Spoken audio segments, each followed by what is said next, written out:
We had a bonfire here at the end of February, and we're now trying to move the ash, which has bits and pieces in it, so that we can put some trees, a couple of trees in here, some bushes, and we've moved the bonfire to another field.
Phooey, that's 6 barrows done. So let me get that spread out over there, and then I think it's cup of tea time. And I thought you'd never ask, eh? All right, let me do this then, and then we will get a cup of tea. Ooh-wee. Look at the strength of this.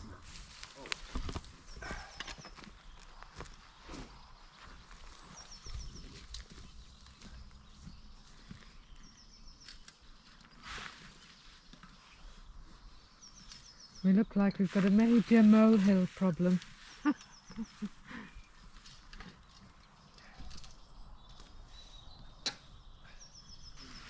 So welcome to Our Breckland Life. I'm Tim, this is Helen. Hello there. This is our cup of tea time. Yeah, it's a lovely Saturday morning, late April, in Breckland, which is in North England. What else have we been up to? Why are we looking so tired? What have we been doing?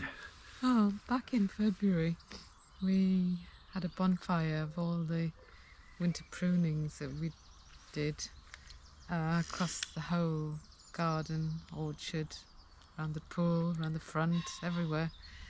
Actually, we had two. We had one from all the cuttings and a second one for all the bits of stragglers that were strewn across. And we, in fact, it was 2 years worth of burning, 18 months worth, wasn't it? Because we were late the first time. And the birds had started to nest in the bonfire materials. We decided not to not to do it this year. Yes,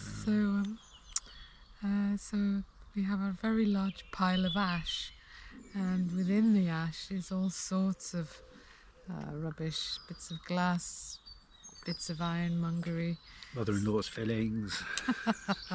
So we have been sifting through to pull it out before we spread it across the particular patch, and then we can pop some trees in. We've got some Tamaris that I've been growing, Ceanothus, some Lilac, and then later on we'll pop some bulbs in.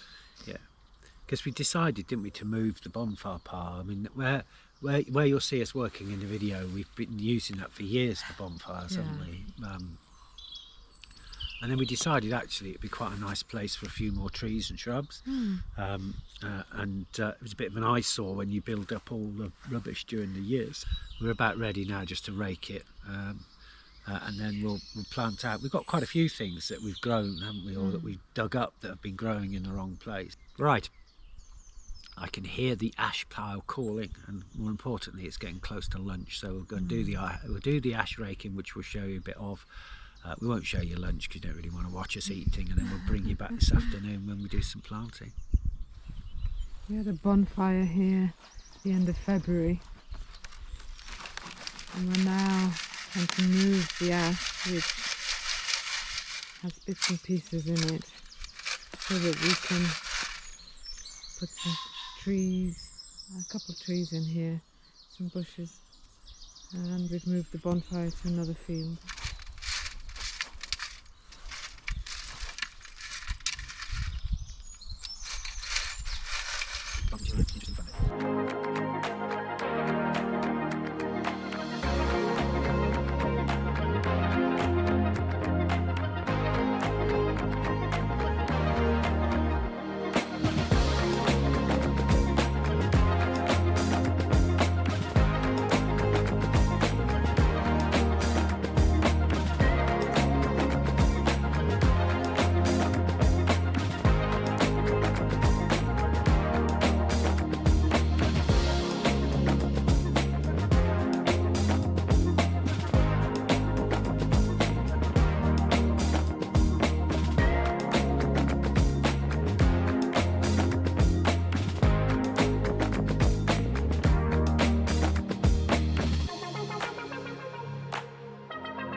Okay, so we're back having got everything raked up, and Helen's just been placing some of the plants. So tell us, H, what you've been up to.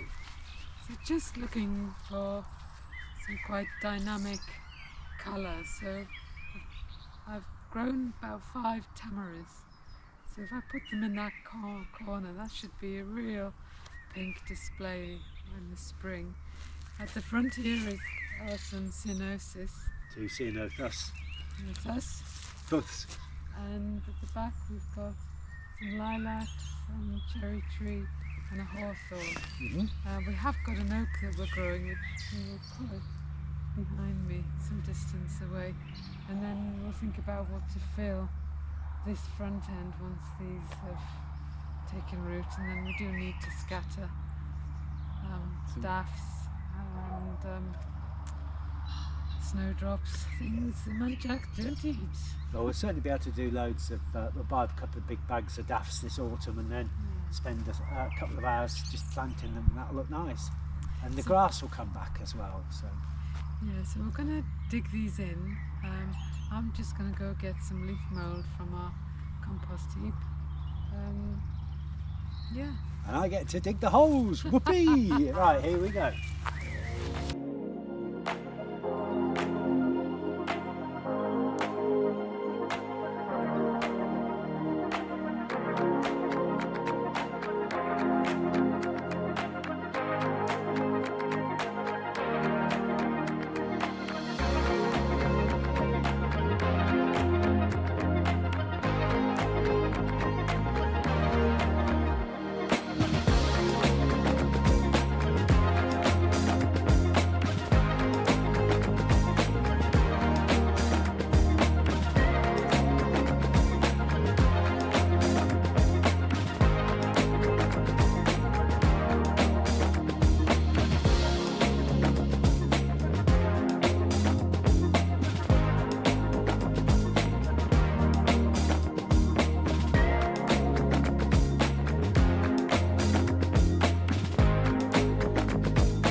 Have you found any buried treasure, Tim?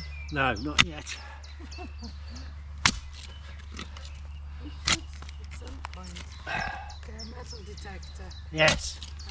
Well, this is Queen Boadicea's territory, right?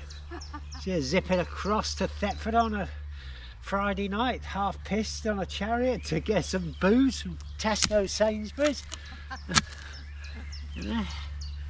So she might have dropped the odd coin on the way back. Yeah, never know. I just think this land has not been cultivated or farmed for absolutely years. Yeah. Right. Never know. At the end of the Pleistocene, the last glaciation, this would have been where there would have been a glacial lake. Oh, really? That's the outwash, yeah.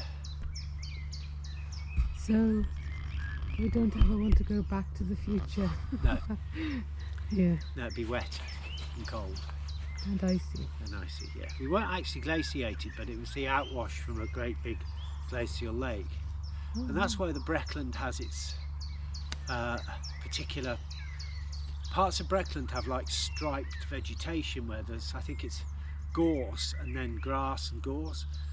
And underneath it there's like an undulating depth of chalk and alluvium from the glacial outwash. There you go, fully useful information. well, that's what a PhD in geology Well, gets you. And that's where Yeah, it'd be nice to have one, wouldn't it? Mine's in hydrology, darling. Oh, sorry. Slightly different. There's water. You managed to upset all geologists and hydrologists in one statement there. Sorry, everybody.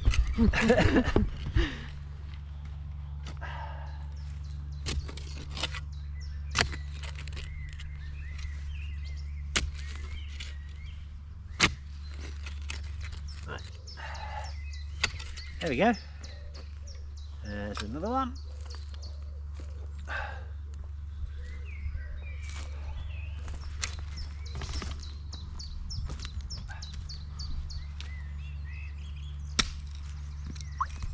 Picked a concrete spot for this one, didn't you?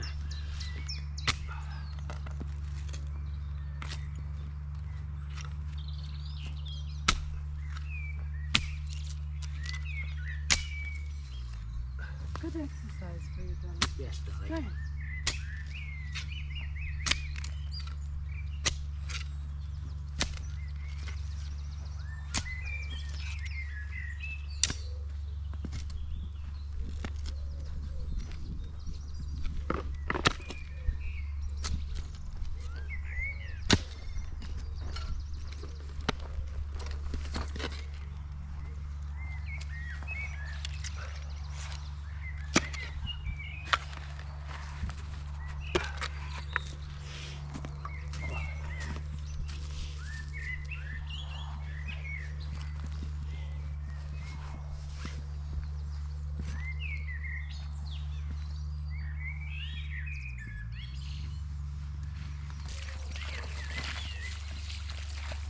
Right, this is Ceanothus is to do with it.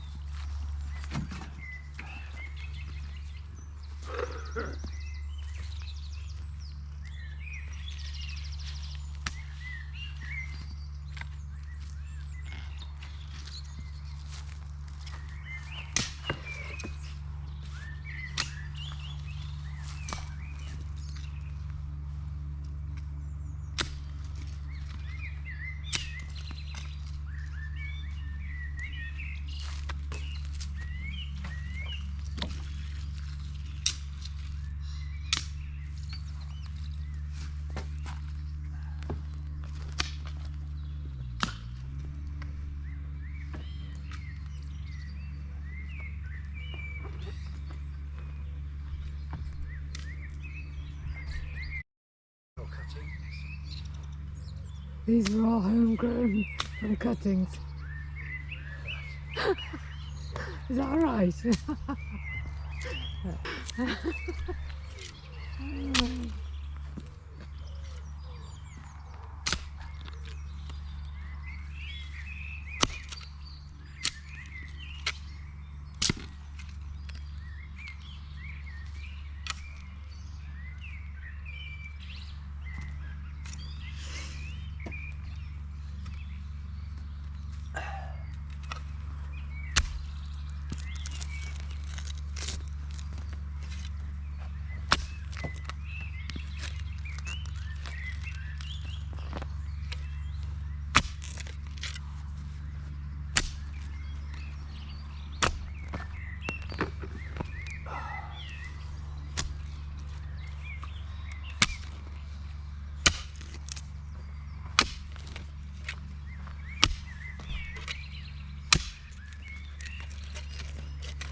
Okay, so we've planted all the trees, and we have fenced them off so the muntjac can't get to them.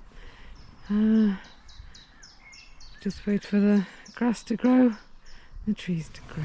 And every plant was homegrown cutting or a sapling seedling that we found growing in the wrong place, isn't it? Yes, all homegrown. So absolutely free.